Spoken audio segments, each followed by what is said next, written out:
बुलेटिनमध्ये स्वागत। महत्त्वाची बातमी सुरुवातीलाच मालेगाव ब्लास्ट संदर्भातली ही बातमी। तब्बल 17 वर्षांनी मालेगाव ब्लास्ट खटल्याचा आज निकाल जाहीर होणार आहे। 2008 ला मालेगावातील भिकू चौकात झालेल्या या स्फोटात 7 जणांना जीव गमवावा लागला, 6 जणांना जीव गमवावा लागला आणि 92 जण जखमी झाले। 19 एप्रिलला मुंबई सत्र न्यायालयातील विशेष NIA कोर्टाचे न्यायाधीश LK लाहोटी यांनी या खटल्याची सुनावणी पूर्ण करत आपला निकाल राखून ठेवलेला होता। या प्रकरणात भाजपच्या माजी खासदार साध्वी प्रज्ञा सिंग ठाकूर, लेफ्टनंट कर्नल प्रसाद पुरोहित, निवृत्त मेजर रमेश उपाध्याय आणि समीर कुलकर्णी आरोपी आहेत। या आरोपींविरोधात IPC कलम विस्फोटक कायदा, शस्त्रास्त्र कायदा, दहशतवाद विरोधी कायदा आणि UAPA अंतर्गत खटला चालवण्यात आलेला आहे। आज 10:30 वाजता निकाल दिला जाईल। निकाल वाचून दाखवला जाईल। आपण बघूया या संदर्भातल्या प्रतिक्रिया।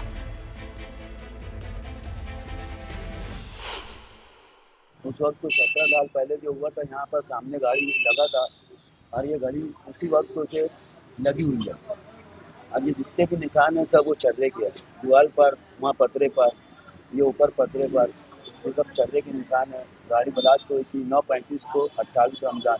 बस अपन तो ये चाहेंगे कि इंसाफ सही हो और कुछ नहीं, दूसरा हमसे कोई मतलब नहीं है। इंसाफ सबको मिले, जो हुआ उसका गलत हुआ है उसका इंसाफ मिलना चाहिए बस। मैं घर पे था, पतरे के ऊपर सब छर्रे गिरे थे। क्या तो आपकी बच्ची कितने साल की थी? 10 साल की थी मेरी बच्ची, 5वीं क्लास पढ़ती थी वो। फरीन शेख लियाकत नाम था उसका। तो उसमें क्या हुआ ब्लास्ट में? मेरी बच्ची शहीद हुई है। तो अभी उसका फैसला आने वाला है, क्या उम्मीद करते हैं? हमको कोर्ट से यही उम्मीद है कि उनको सजा मिलनी होगी। हेमंत करकरे साहब ने जितने को पकड़े हैं उनको सजा मिलनी होगी। आमचे प्रतिनिधी बब्बू शेख यांच्याशी आपण बोलूया। बब्बू, जरी 17 वर्ष लोटलेली असली आणि आज निकाल असला, निकालाचं वाचन असलं, तरी जे या प्रकरणामध्ये म्हणजे मालेगाव ब्लास्टमध्ये जे पोळलेले आहेत त्यांच्याकरता हा खूप महत्त्वाचा दिवस आहे।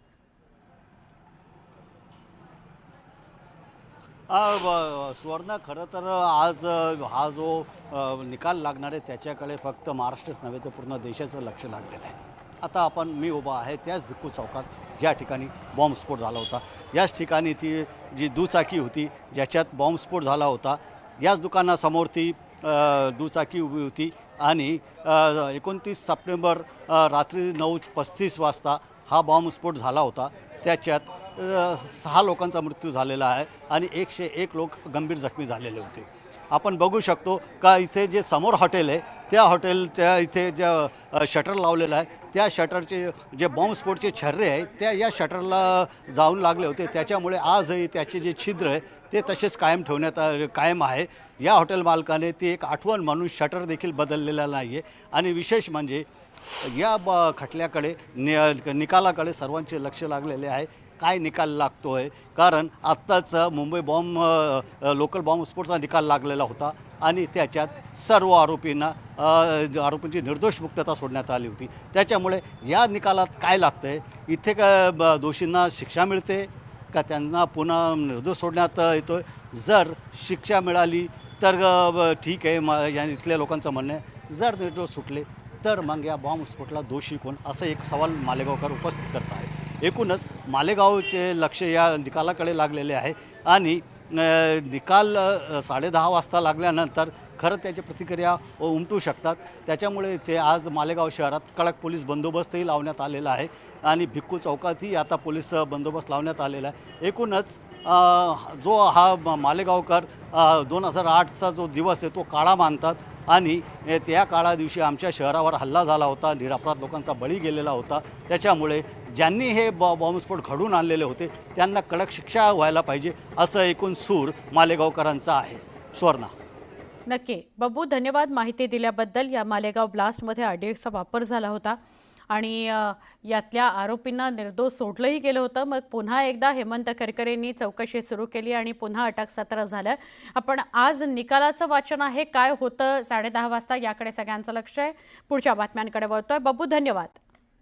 सुरुवात एका सविस्तर बातमीनं. महत्त्वाची बातमी, आज दिवसभरातली लक्षवेधी बातमी असं आपण म्हणू शकतो, कारण तब्बल 17 वर्षांनी मालेगाव बॉम्बस्फोट खटल्याचा आज निकाल जाहीर होणार आहे. 2008 मालेगावातील भिकू चौकामध्ये झालेल्या स्फोटात 6 जणांनी आपला जीव गमावलेला होता, तर 92हून अधिक जण जखमी झाले होते. 19 एप्रिलला मुंबई सत्र न्यायालयातील विशेष NIA कोर्टाचे न्यायाधीश LK लाहोटे यांनी या खटल्याची सुनावणी पूर्ण करत आपला निकाल राखून ठेवलेला होता.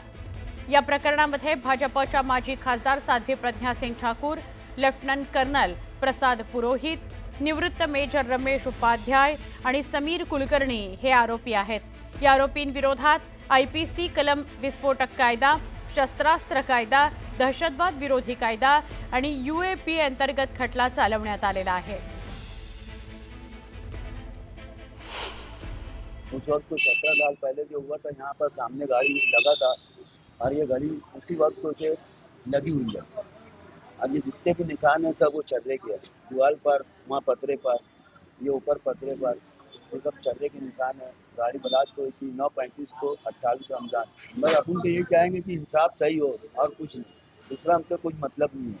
इंसाफ सबको मिले, जो हुआ उसका गलत हुआ है उसका इंसाफ मिलना चाहिए बस.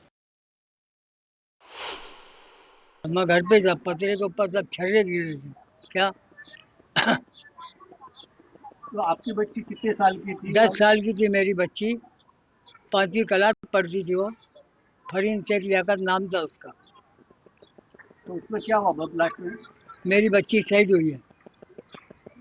तो अभी उसका फैसला आने वाला है, क्या उम्मीद करते हैं? हमको कोर्ट से यही उम्मीद है कि उनको सजा मिलनी होगी. हेमंत करकरे साहब ने जितने को पकड़े हैं उनको सजा मिलनी होगी. आमचे प्रतिनिधी प्रशांत बाग यांच्याशी बोलूया. प्रशांत, 17 वर्ष लोटलेली आहेत. या 17 वर्षांमध्ये खूप साऱ्या घडामोडी मालेगाव ब्लास्ट संदर्भातल्या घडल्या. वेगवेगळे आरोप, वेगवेगळी उदाहरणं समोर आली या माध्यमातून. काय सांगाल, आज महत्त्वाचा दिवस आहे? सुवर्ण खरं आहे, आपल्या देशामध्ये सगळ्यात जास्त कालावधी चाललेला खटला म्हणून ज्या खटल्यांकडे बघितलं जातं त्यातला एक प्रमुख खटला म्हणजे मालेगाव ब्लास्ट खटला 2008चा. या खटल्याच्या तपासामध्ये अनेक वेगवेगळ्या प्रकारचे ट्विस्ट समोर आले होते. म्हणजे आपल्याला माहिती की 2008ला ज्यावेळेस हा ब्लास्ट बडा मस्जिदच्या बाहेर झाला होता आणि त्यानंतर जे आरोपी अटक करण्यात सुरुवातीला ते निर्दोष आहे अशा प्रकारचं सगळं समोर आल्यामुळे त्यांना सोडण्यात आलं. आणि त्यानंतर पुन्हा ज्या आरोपींना हेमंत करकरे यांनी तपास हाती घेतल्यानंतर अटक करण्यात आली त्या आरोपींच्या भवितव्याचा फैसला आज होणार आहे. खरं तर 2011 पर्यंत राष्ट्रीय तपास यंत्रणेनं ATSच्या तपासावरच प्रश्नचिन्ह उपस्थित करत हा सगळा तपास स्वतःकडे घेतला होता. याच्यामध्ये आतापर्यंत अनेक वेगवेगळ्या प्रकारचे साक्षी पुरावे, जबाब, तांत्रिक पुरावे, विश्लेषण याचं खूप मोठं तपासणी या सुनावणी दरम्यान झालंय. न्यायमूर्ती AK लाहोटी जे विशेष NIA कोर्टाचे न्यायाधीश आहे यांचं निकाल वाचन जे आहे ते अंतिम झाल्यामुळे आज अखेर निकालाची तारीख आहे. सकाळी 10:30 वाजता या खटल्याचा निकाल लागणार. या दरम्यान बऱ्याच मोठ्या घडामोडी घडल्या. म्हणजे या सगळ्या साक्षी पुरावे, कोर्टात झालेल्या सुनावणी या दरम्यान साध्वी प्रज्ञा सिंह जी आरोपी आहे त्या प्रज्ञा सिंह यांच्या विरोधामध्ये अनेक वेगळ्या प्रकारचे पुरावे समोर आले. जामिनावर सुटल्यानंतर प्रज्ञा सिंह या खासदार म्हणून सुद्धा निवडून आल्या आणि त्यानंतर आता सध्या जरी माजी खासदार असल्या तरीही या पूर्ण खटल्याच्या माध्यमातून अनेक वेगवेगळ्या प्रकारचे प्रश्न सुद्धा उपस्थित झाले होते.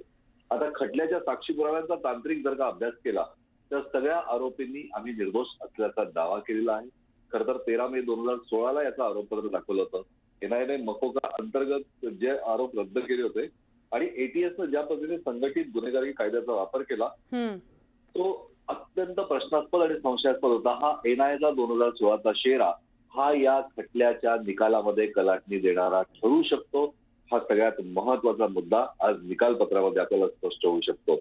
ATSच्या तपासामध्ये हेमंत करकरे हे तत्कालीन ATSचे प्रमुख होते आणि त्यांनी केलेल्या तपासामध्ये अनेक गंभीर त्रुटी होत्या. अनेक वेगवेगळ्या प्रकारचे त्यांनी म्हणजे 7 जणांविरुद्ध त्यात 2 वॉन्टेड आरोपी होते, कल्पांद्रा आणि संदीप डांगरे यांच्याविरुद्ध पुरावे अस्तित्वात होते पण ते सुद्धा या ठिकाणी पकडण्यात आले नाही. अनेक वेगळ्या प्रकारचे पुरावे सगळे समोर ATS आणि राष्ट्रीय तपास यंत्रणा NIA या दोघांच्या तपासामध्ये अनेक वेगळ्या प्रकारचे आपल्याला माहिती आहे की तपासणी दरम्यान वेगवेगळ्या प्रकारचे मतप्रवाह समोर आले होते. अर्थातच या सगळ्या गोष्टींचा खुलासा हा आज होऊ शकतो. आणि या पद्धतीनं म्हणजे एनआयचा एक प्रमुख आरोपी होता. काही ठिकाणी तर म्हणजे लष्करी अधिकारी चतुर्वेदी असो किंवा त्याचबरोबर कर्नल पुरोहित असो, निवृत्त मेजर रमेश उपाध्याय असो, यांनी ज्या पद्धतीनं आरोप केले की आम्हाला गोवण्याचा हा खोटा कट रचला गेला.